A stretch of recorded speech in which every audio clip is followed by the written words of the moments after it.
As we go to air tonight, though, there's been a significant development to China's view of its role in the Pacific, with Beijing reportedly seeking a sweeping security and trade deal with up to 10 Pacific Island nations.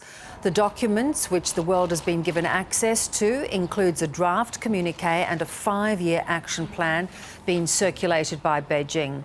Now, the story is breaking as China's foreign minister is due to touch down in Solomon Islands after that country signed a security pact with Beijing despite objections from several Western countries. Now, the sweeping regional deal China wants with other Pacific nations covers a range of issues including security, trade, data and communications. Some proposed initiatives include holding high-level police training and establishing forensic laboratories in the region. But there does appear to be a pushback by at least one nation, the Federated States of Micronesia, which says the plan shows China's intent to control the region. In a letter the world has obtained, the nation's president, David Panuelo, warns it could spark a Cold War between Beijing and the West.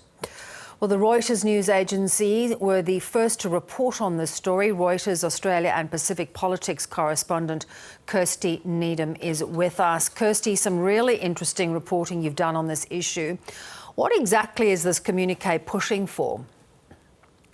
This was really interesting that these concerns have emerged from the president of Federated States of Micronesia on the day before Wang Yi, the Chinese foreign minister, arrives in the Solomon Islands. And he expresses concern in this letter that was sent to 21 other Pacific leaders. So perhaps it's not surprising that that has leaked out when it's been circulated so widely. But he's concerned that this is not about China striking bilateral agreements with individual Pacific countries, but a sweeping Pacific Islands, a multilateral agreement with a security dimension. So we have seen the headlines and the concern that the Solomon Islands Security Pact had prompted a month, 2 months ago. This goes much wider than that. It seems to take the Solomon Islands police training and but security cooperation much further. And it looks like a blueprint to start similar arrangements with other countries. As you talk about, this is a significant shift from these bilateral agreements with each Pacific nation as they determine what they are prepared to agree to. But this goes to a multi-level strategy. Is this China's attempt to have a much greater say in the Pacific? Well, I think that is the concern, and it might be why these documents have been leaked ahead of a meeting next Monday between Wang Yi, the Chinese foreign minister, and around 10 of these Pacific nations that recognise China diplomatically. But this is only the second meeting between foreign ministers. There was a virtual one last year during the pandemic, and what we had heard and reported at the time is there was some unhappiness at the pressure that was put on Pacific Island countries to agree to China's wording and a communique that was released by China at the end of this. So when this draft communique, this time which has the security and policing dimension to it, has been circulated to Pacific Island nations, I guess the concern is that there will be pressure in this meeting to agree to Beijing's joint communique, and there won't be discussion amongst those island nations of what their concerns are and what they would like to see in any multilateral cooperation with China. Now, the other thing to keep in mind is we're expecting the Pacific Islands Forum meeting was supposed to be held early in June. Now, a date hasn't been announced yet.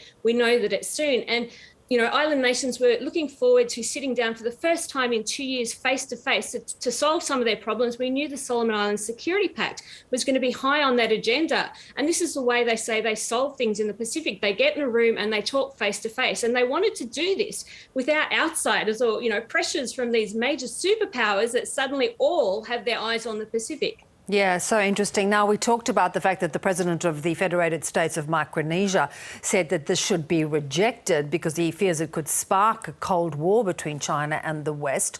What is the likelihood of these nations just going along with this agreement? Well, there will be real pressure for them to do that. And I mean, he does mention in this, or he, references in this letter that, there is money on the table from China. A lot of these nations have great debt loads to China.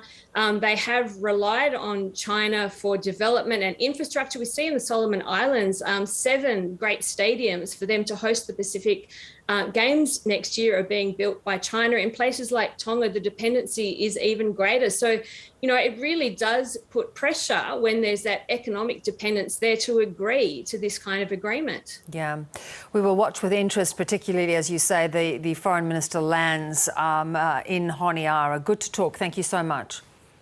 Thanks for your time.